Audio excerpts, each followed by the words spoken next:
So example 7, the particle moves along the x-axis so that its position goes from 0 to 18, okay, is given by x of t, whose graph is shown in the figure below. The inflection points are marked with green circles. Find all intervals of time when the particle has a negative acceleration. Okay? So that one says what we need to find when acceleration is negative, right? So we need to find when acceleration is less than 0. Okay? All right. So the first thing, we know what we need to find. So the first thing is, what have they given us? They've given us a graph. What is the graph of? Position. It's position this time. Yeah, it's not acceleration, or sorry, it's not velocity like they've given us. It's position, right? Yeah, this is f. So if we want anything to know about position, we're going to use the y values of this graph, right? If we want to know anything about velocity, we need slopes of this graph. And if we want anything about acceleration, we need, that's talking about concavity. Okay? So they want us to talk about, or they want us to answer a question about acceleration. That's concavity. So we're going to have to, so where it said those little green, so I know it's not green on yours, but those little dots there, those are going to come in handy for this problem. Because acceleration is the second derivative of this graph. So that means concavity, right? Yep. So let's go through this. Let's go through this and kind of highlight it where it's concave up and where it's concave down.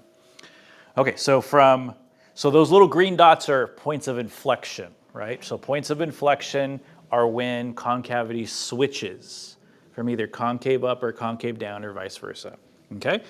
So let's start at the open dot and go to the first green dot. Is that concave up or concave down? Up, right? Up, okay? So then it switches, right? It's going to switch from the other green dot to green dot, right? So that must mean it's concave down. Okay. So then it goes back to concave up, switches back to concave down, and then finishes concave up. Okay. So on mine,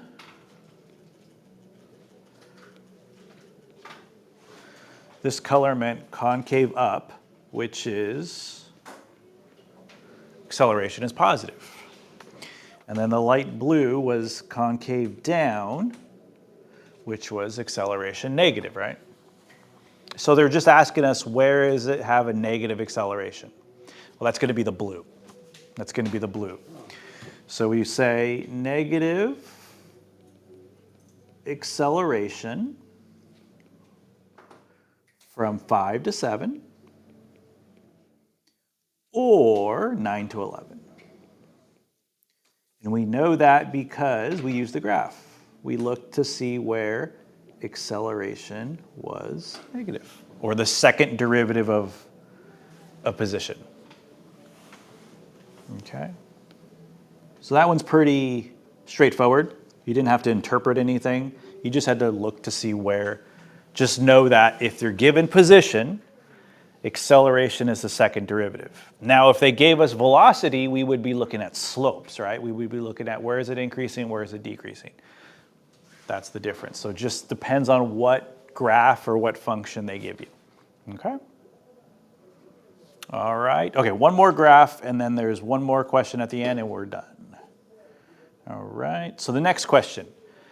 So again, they give us not velocity, they give us position graph. Okay, so they gave us position, same as the last question. So we have to figure out where intervals of time when the particle is moving to the right. Okay, so that we're going to have to interpret that. So what does moving to the right mean? When what is what? What is move? When does a particle move to the right?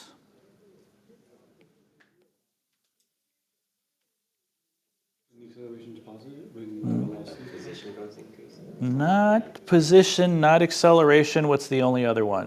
Velocity. It has to do with velocity. So velocity moves to the right. Think of a number line. So if I move to the right, is that going to be positive or negative? So it's when velocity is positive. Yeah, that's on your.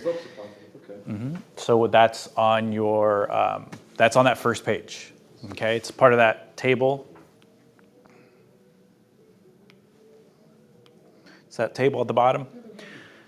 Not that table. This table here. Object moves to the right when velocity is positive. Okay. Where was I? Yep, it's coming.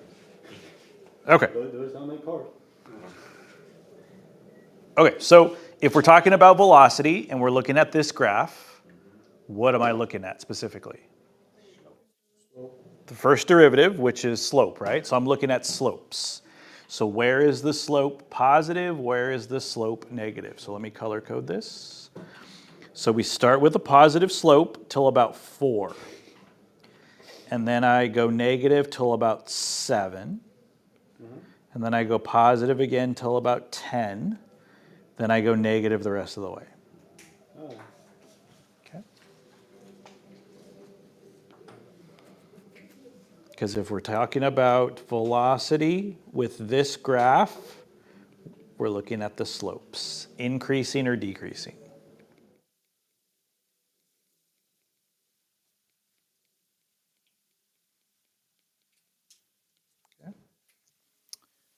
Okay. So moving to the right means positive. So that's going to be the purple, or the pink purple. Okay. So particle or object moves to the right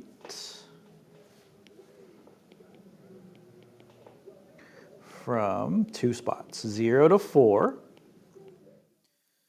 or 7 to 10. And that's because velocity is greater than 0.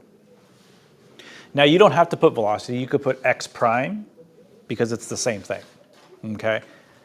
But since it says on our table velocity, I just use velocity. Anything equivalent is okay. No. Okay. The same as some Skywalker from the Emperor. All right, the last question. A little Star Wars here. Here we go. Okay, so to save his son, Luke Skywalker, for certain death, Darth Vader picks up the Emperor and throws him off a ledge on the Death Star. As he falls, the Emperor's position, S, How do you fix them up? is given by the function s of t. So here they call it s of t. It's x of t. If you want to change it, you can. It's okay to change it. It's position, yeah. Where s is measured in feet and t is seconds. Okay? So they ask us a first question, which they haven't asked us yet. But it's on our first page. It's on that first page, displacement. So what is displacement? What's the difference? Displacement and distance kind of go together, but they're a little different. It shows how far you are from your starting point. There you go. How far am I from my starting point, right? So if I take 2 steps forward, I'm 2 steps away from where I started, right? If I take 2 steps back, my displacement is 0 because I'm back where I started, but my distance is how many? 4 steps, right? That's the difference, okay? So to figure out where he was versus where he is at 1 and we have to figure out where they are. Where is he at 1? Where is he at 2? That's position, right? So we're going to figure out position at 1 second. Oops, not s of t, s of 1. So if I plug in 1 to the function, that's going to tell me what their position, where feet-wise, where position after 1 second. So we got negative 16, 1 squared, plus 16 times 1 plus 320. So you get 1 times negative 16 is negative 16 plus 16 plus 320 equals 320 feet. Okay, so after 1 second of being thrown off the ledge, the Emperor is at 320 feet. Okay. Well, where is he after 2 seconds of going off the ledge?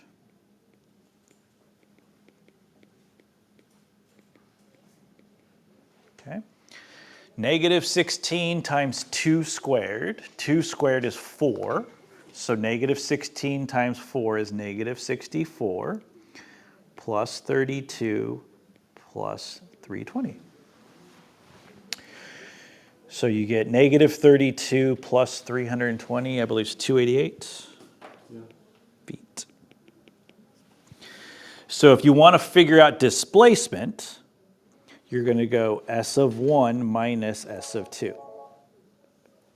Okay? Wait, no. Sorry. We're not doing that way. We're going to go opposite, sorry. What? Yeah, I messed up the starting and ending point. Yeah. End first, start again. So that's going to be 288 minus 320. It's a big difference because it's a negative number, right? Why is negative important for this? Why is negative important in context of this problem? Because he's falling, yeah, because he's falling. If it was positive 32, it'd be like he's going up. He's not going up, he's falling down. So we want to make sure we're subtracting the right numbers, right? Okay. So he's fallen 32 feet in that 1 second. Okay. When is he going to hit the ground? When is he going to hit the ground? Okay. So they didn't build a graph, but I'm going to show you kind of a visual. I'm going to show you kind of a visual of what I see or what happens. Because sometimes we lose sight of this. Okay, so we'll call this T. We'll call this S of T. Okay? So T is time, right? 0 seconds, 0 seconds, 1 second, 2 seconds, so on and so on, right? 3, 4, 5, and keep going. Right? And this is, S of T is height, right? Height of where they're at. So we know at 0, or sorry, we know at 1, right? Yeah. At 1 second, where was he at? 320. 320, right? 320. At 0, where was he at? 320. Because if you plug in 0, you get 320. And then we know at 2, he was at 288, right? So like somewhere right there. This is not a very good graph, but it'll give you an idea. It works. So as he falls, So the dot's kind of giving hamper right now. yeah, it's going to be going down like that. 3 seconds. Okay, yeah. So what we got to do is figure out what time he's going to fall. Okay, so wait, let me change this graph because this graph's bugging me. Let's see. 100. 160. That's 1629. 144. 200. No, wait. Are we gonna fall into like terminal velocity? 300. 400. All uncapped forever. So this would be right about there. Okay. Okay. Do you not have terminal velocity? So yeah, anytime you rise or fall, or anytime something is thrown in the air and comes back down, it's going to be a quadratic graph. It's going to be a quadratic graph. It's going to look like some sort of parabola. Okay. And it's got squared. It's got squared, right? So squared means it's going to be some sort of parabola, either sad face or happy face. This one's sad face because it's negative. All right. So what we got to do is figure out when he hits the ground. How many feet is the ground? 0. So we want to figure out when this equals 0. So we're going to set the function they gave us, right?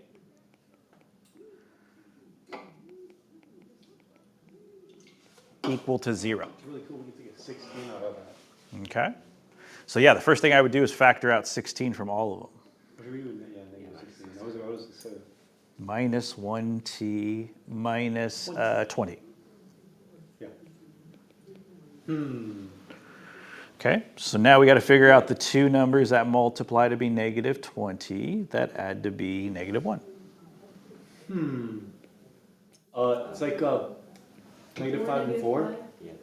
Negative 5, positive 4. Hey. So what are the two times that we get?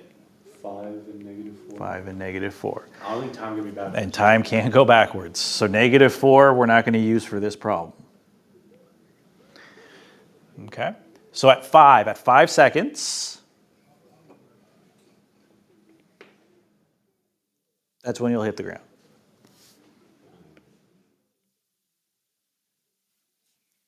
Okay. So the emperor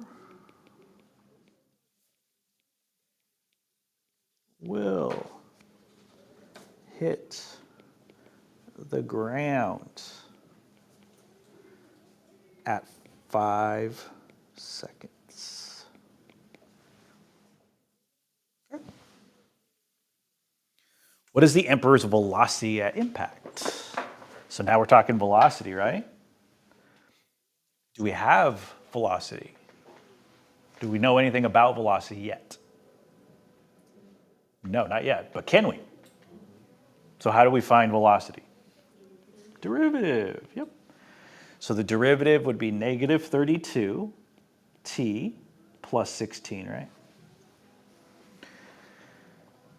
So at what time did he make impact with the ground? 5. So we're just going to plug in 5 for velocity and figure out how fast was he going.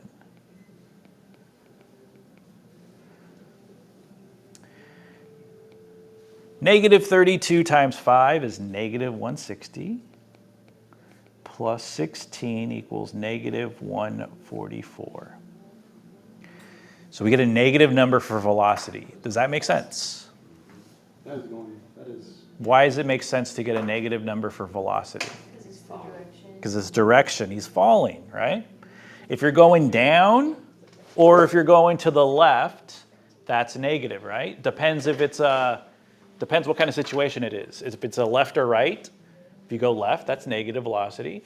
Or this is up and down, right? So he's going down. So what units would 144 get? Feet per second. Feet per second, because it's a rate. First derivative is a rate. Falling down. Okay. No, it's falling down. He's already fallen. He's falling currently. All right. 2 more. D and E, we're done. What is the emperor's speed at impact? 0. Speed, right? So the split second before after impact, obviously, should be before impact. What's the emperor's speed before impact? All right. Is he gonna hit terminal velocity? No, there ain't no air in the Death Star, right? No one. There absolutely is air. Why are they breathing? Just the absolute value of velocity. Yeah. So that's going to be, so negative 144 will turn into positive 144, still feet per second. So fast. So if you had a radar gun on him, he would be going 144 feet per second. The radar gun wouldn't measure negative because radar guns, just like speedometers on your car, doesn't matter about which direction you're going. So it would just say 144 feet per second. Last one. Find the emperor's acceleration. So do we know anything about acceleration? No, that's the second derivative. So it would be, what would the second derivative be? Hey, wait a minute. Negative 32. It would always be negative 32 because there's no variable. So remember, for acceleration, it's a rate of a rate. So it's feet per second, yeah. So the per second squared. Yeah, that's where that. It's distance over time squared. Yeah, acceleration is distance over time squared. Speed, like velocity, is distance over time. I remember using that formula. Just, same thing with velocity. Those are smaller than you. I don't think we did that much, but I remember doing it for bicycle. That's what I'm really complicated. A lot of stuff in bicycle. I know, thank God for bicycle, preparedness. All right, You. that's it. Hold on.